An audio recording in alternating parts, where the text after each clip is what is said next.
Hey everybody, Scott Steen with winnersandwhiners.com coming to you from the Bill Schoening studio deep in the bowels of the Winners and Winers Sports and Entertainment Complex to bring you today's Deep 3. As always, don't forget to like us. Don't forget to subscribe. Please, won't somebody subscribe? No, you guys are actually doing a great job. Just got to hit those every single day. As always, leave me your comments. Let me know if you're tailing. Let me know if you're fading. And most importantly, let us know what you're playing. If you got any great under-the-radar picks that you're digging on today. All right? And, of course, please check out the websites, winnersandwhiners.com, statsalt.com. Great analysis on every single sporting event going on in America every day. So make sure you get yourself over there and check that out as well. I'm guessing you'll be a big fan. So let's light this candle, as no one says anymore. We first little recap on last night. We went the dreaded 1-2.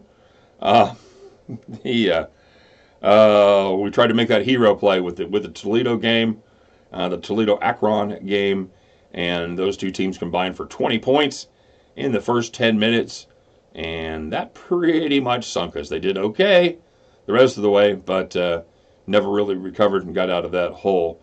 And of course, then we got North Carolina. They did their thing. This was kind of the night where a lot of big spreads took care of business, with the exception of the number one ranked Tennessee team, which of course failed to cover against my mighty Missouri Tigers. So I'm a happy guy. K-State won outright, and of course even covered the number. So hallelujah for that. That's pretty cool. So anyway, that was it. 1-2 we go. And, because Portland just really never showed up. They really never got it together. Oh, by the way, I know, and we'll probably get to shout-outs. Somebody told me they played the Portland team total over 109.5, which I said, hey, that's a great bet. I'm going to jump on that one as well. So, quick recap. Portland's beat, sitting at 108. 35 seconds, they miss a shot, they get the rebound. Guy goes in for the dunk, and he misses the dunk to take it to 110. They never score again, and we lose the 109.5 over. So, yeah, I like to, whenever I lose a game like that, you guys haven't learned by now, I like to pile on with extra losses, because I'm just not happy with just that one loss. So, yippee! So, let's get underway with today and see what we got in the old hopper. Starting in the NBA, heading on the West Coast, San Antonio Spurs taking on Golden State Warriors. Golden State minus 11 in this contest. The honest truth of this, if you look at power rankings and you cap it out, real numbers closer probably to about 8 1/3, 8 1/4, somewhere around there. But here's the deal: San Antonio pretty much making this a write-off game. They're going to rest Aldridge. They're going to rest DeRozan. That's 43 points that they have to replace. Not really sure how they're going to do that. Bellini's going to play for DeRozan, while Pertel and the ghost of Pau Gasol will try to fill in for Aldridge. Good luck with that. I like Golden State right here in this spot. They're playing good ball. They've covered 4 of their last 6, and I think against a depleted San Antonio team, they take care of business even with a double-digit chalk. Give me the Warriors minus 11. All right, heading on out there to the Mountain West Division as the Wyoming Cowboys take on the Air Force Falcons. Here's something I probably have never said in my life. Give me the Air Force Falcons minus the points. Air Force has given up 8, and this is actually more of an anti-Wyoming pick than it is a pro Air Force pick. A couple fun numbers about the Wyoming Cowboys: 3-11-3 against the spread as a dog, 1-6 on the road, and overall against the spread, they are 4-15-1. What did I was 3-11-1? No, 3-11 against 3-11-1 against the spread. Sorry guys, 3-11-1 against the spread as a dog, and 4-15-1 against the spread overall. How good is that? Well, it's the 3rd worst in Division I as far as they're playing against the number. The Cowboys, they're not getting any better. They failed to cover 8 of their last 9 as a dog. Like I said, not so much yay Air Force as boo Wyoming. Let's fly like an eagle. And in this game, let's all soar like Falcons. I think they take care of business there at home, minus the 8 points against a very bad Wyoming team. By the way, Wyoming's only victory, like in the last 2 months, been against San Jose State. So keep an eye on that team, because that, my friends, is a truly dreadful team right there. We may have to jump on who's ever squaring up against them here on their next day. So next, how about a Big Ten battle? The Maryland Terrapins heading to Lincoln to take on the Nebraska Cornhuskers. Maryland catching a 1.5, and I am digging on that quite a bit. Nebraska, they have been just awful in conference play, covering just once in 8 tries, and now they're going to be without Isaac Copeland for the rest of the year. The Terrapins have struggled a little bit here the last couple of games, but they are definitely a step up in weight class over the way Nebraska's playing right now. I think the wrong team is favored here. Give me the Terps. Lay the 1.5. All right, guys, there's 3 picks for us to get rocking on today. Get your money down. The end of this game, the end of all these games, you can join me as we head back to the window. All right, let's do our shout-outs. And let's get right to it. We got a few shout-outs tonight. Guys, make some good plays. Like I said, special shout-out to whoever turned me on to the 9.5. I never would have found that on my own. No, I loved it. I loved that. Over 109.5 was probably my favorite bet of the day. I was on Portland big, and yeah, missing the jam. It hasn't been our best 2 days. I missed that. I know nobody else had very few on that one, but missed the jam, and then the absolute goat fucking we took last night. Oh, sorry, on the Iowa State game. If you guys didn't see the comments, I was talking to some guys, and yeah, the more we read, I'm sure you guys have read the same thing, especially if you had that bet last night. They've got a pretty good picture of the frame around the shot clock lit up red, or around the game clock rather, lit up red, and the ball's still in his hand. So yeah, we got kind of put on there last night, guys. So yeah, bummer. And our Joan, and we saw one from Joan yesterday, so I got to watch my guys. So we got kind of put on yesterday, guys and gals, as a Iowa State. But at least I'm not still salty about it. Okay, let's get going. We'll start off with Mikey B. Mikey B had Blackhawks first period over. He had the North Carolina over 161, and he also had he's had BG, which I'm going to assume is Bowling Green, although I do love biscuits and gravy myself, so I would take biscuits and gravy and lay the hash browns, but that's just me. Kyle Z had Toledo. Good job, buddy. That was an amazing. That was just an amazing game that they actually came back and won that. Jan D was tailing with a teaser. Let's see. Did the teaser help out any at all? I don't think so. Yeah, that was just yeah. Sorry, man.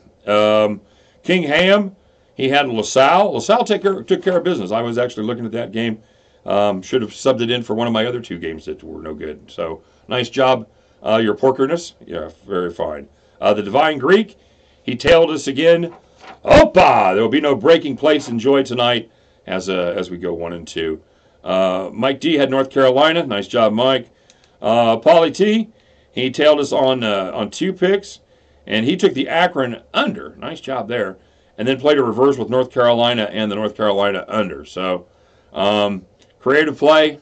I would have actually I kind of like that, but so he had no action on 1 because the under didn't come in, and then lost the other one. So yeah, not the best night for your reverse there, Paulie.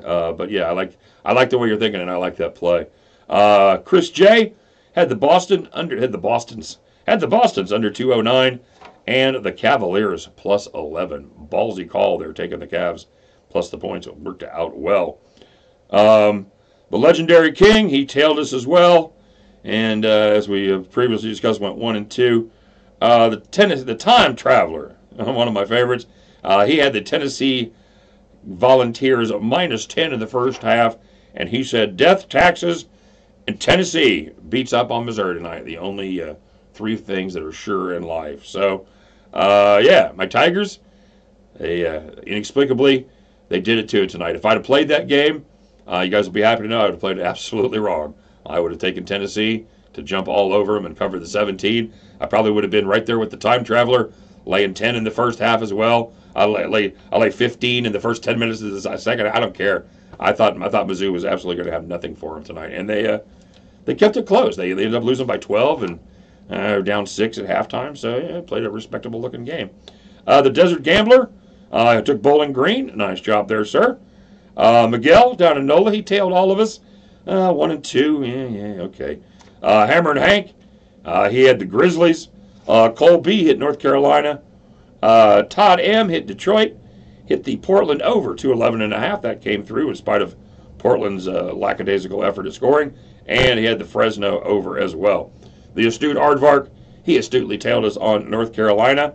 Hammer and Hank, he had the faith that I did not have. He got down on my K-State Wildcats, and as well as the Michigan Wolverines.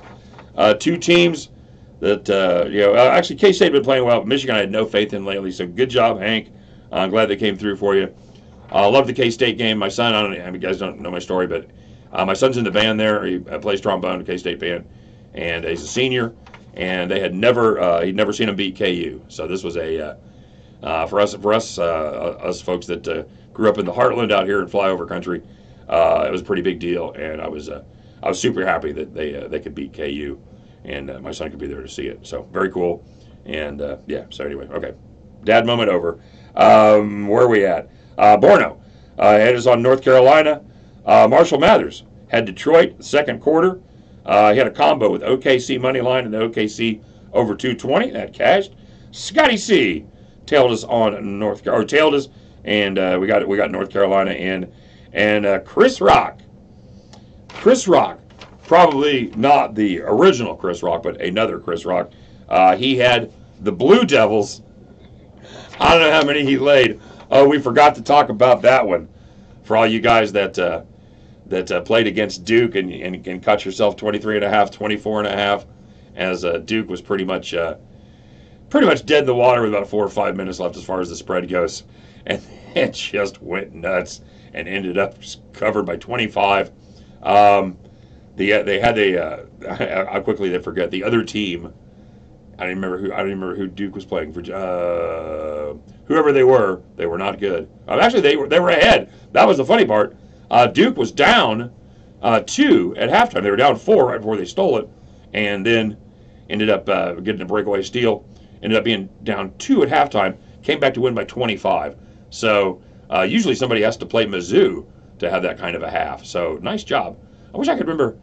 Anybody on the staff remember who Duke played tonight? We watched the game. I'm just trying to go through my.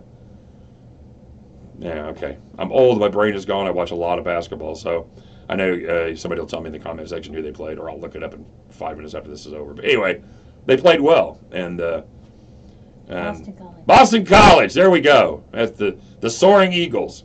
So Boston College, a great bet for the first half.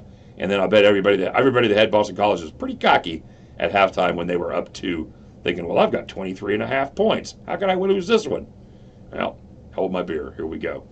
All right, guys, that's it for today. Everybody have fun. Good luck, and we're gonna get back on track right here as we look to go 3-0. Everybody, good luck.